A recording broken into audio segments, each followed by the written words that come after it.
Hey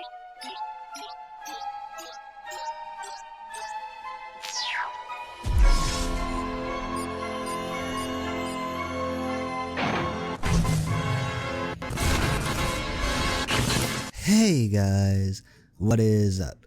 Andaull here today, bringing you guys another cartoon creepypasta. In this cartoon creepypasta, we're going to be reading a cartoon creepypasta on the show called CatDog. And the creepypasta itself is called Lost Episode. This was a highly requested video in my comment section, so yes, I do pay attention to that. So with that said, be sure to leave a comment in the comment section down below telling me what other videos you guys want to see. Leave a like and hit that subscribe button down below. It greatly helps out the channel and I would greatly appreciate it. Also, the link for the story is also down in the description below with my Instagram, my Twitter, and my Snapchat. Be sure to follow me on all of those. It's a good way to get a hold of me. I'm always on Twitter and I'm always on Snapchat. Those are the two best ways to get a hold of me other than YouTube. With that said, let's go ahead and get right into this story. Hello everyone. When I was a little girl, one of my favorite Nicktoons was CatDog. I'm sure you 90s kids remember it. A fairly comical show about a pair of Siamese twin brothers. One cat and one dog. They lived in a house with wise mouth Blue Mouse named Winslow, and they were constantly bullied by a group of dogs known as the Greasers.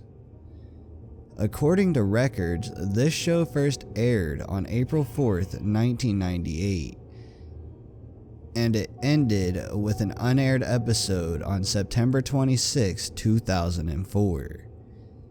The series was created by Peter Hannon. Being a loyal follower of the show, I was rather disappointed when I found out that the series was cut in 2004. Like most other people, I hadn't seen the unaired episode, which I have found out was titled Vexed of Ken / Meat Dog's Friends. One day while browsing a local yard sale, I came across a DVD in a plain clear case. It was obviously a burned DVD as it was the Memorex brand. Anyway, it had CatDog for the birds messily scrawled on it in black Sharpie marker. I've never heard of this episode. It must have been some kind of mysterious lost episode. I had to have it. I asked the woman, who was about in her 40s, in charge how much she wanted for it. She didn't know. It belonged to her son, she said, so she sprinted into her house and brought out a young man, probably in his mid-20s, who was apparently her son. He was very thin, pale, and had deep dark circles around his eyes. He looked malnourished and like he hadn't slept in weeks. I showed him the DVD, smiled politely at him, and asked how much. He gave me a look like someone who was in shock and terribly nauseous at the same time. What? How did that get there? Never mind, just take it. I felt kind of bad for him. Maybe he reacted like this because he was feeling ill and he was trying to sleep when his mom brought him outside. I gave him a kind smile and told him I hoped he would be feeling better soon, then said farewell. I dashed home, eager to view my new DVD. I sat down in front of my TV and popped the disc into my DVD player and pressed play on my remote. At first, there was a minute of pure static. I thought this was very strange, considering this was a DVD, not a VHS tape. I've experienced static on a VHS tape in the past, so that would have made sense. I could swear that for about a millisecond I saw a face in the static, and it felt like I was being watched. After the static, it cut to the opening theme. I smiled, enjoying the feeling of joyful nostalgia that comes with watching one of my old favorites. When the opening theme was over, it showed the title card.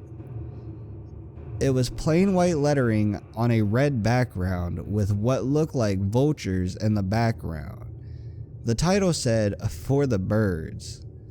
The episode started out with Dog stretching and yawning before cheerfully proclaiming, "It's a beautiful day." Then he hears a familiar sound. "Garbage truck," he yells gleefully and jumps out of bed, dragging a drowsy and more than annoyed cat with him. "Dog, I need my sleep," cat growled. Dog didn't hear him. Garbage truck, garbage truck, garbage truck. He ran down the street and sped past the greasers. The chase went on for about 5 minutes, with the usual goofiness of cat bumping himself off objects, yelling, "My body, my body, my body." Dog kept running as the garbage truck safely drove over train tracks.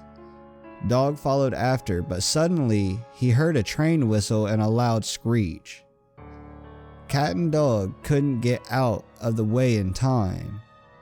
The greasers watched with a look of terror and disgust. Cliff and Lou doubled over and vomited. Shriek began sobbing uncontrollably. Out of the blue, a huge flock of vultures dove down and began feasting on CatDog's recently deceased corpse. The screen started showing graphic snapshots of the birds ripping apart CatDog's remains while Free Bird by Leonard Skinner plays. This continues for the rest of the episode, the images getting more and more detailed and gruesome. Then the ending credits rolled, just plain white letters scrolling down a black background. I tried ejecting the DVD, but the player didn't seem to want to open. When it finally came out, the disc was partially melted and it had deep scratches on the bottom of the disc. I tried to pick up the disc, but it was burning hot. I freaked out and threw it in the trash. I still have nightmares about this episode. Sometimes I dream about the face of the static. Sometimes I see it at night when I'm trying to sleep, just out of the corner of my eye. It's always brief, but I can always feel it watching me. Alright guys, I hope you guys have enjoyed this episode. If you guys have, be sure to drop a like, hit that subscribe button down below, leave a comment in the comment section down below. Read the story for yourself, guys. I highly recommend it. And also, follow me on all my Instagram, my social media. Sorry about that. Follow me on all my social medias: Twitter, Snapchat, Instagram. As said, Twitter, Snapchat, and my YouTube are the best ways to get a hold of me. So with that said, I will see you guys in the next video. Peace out.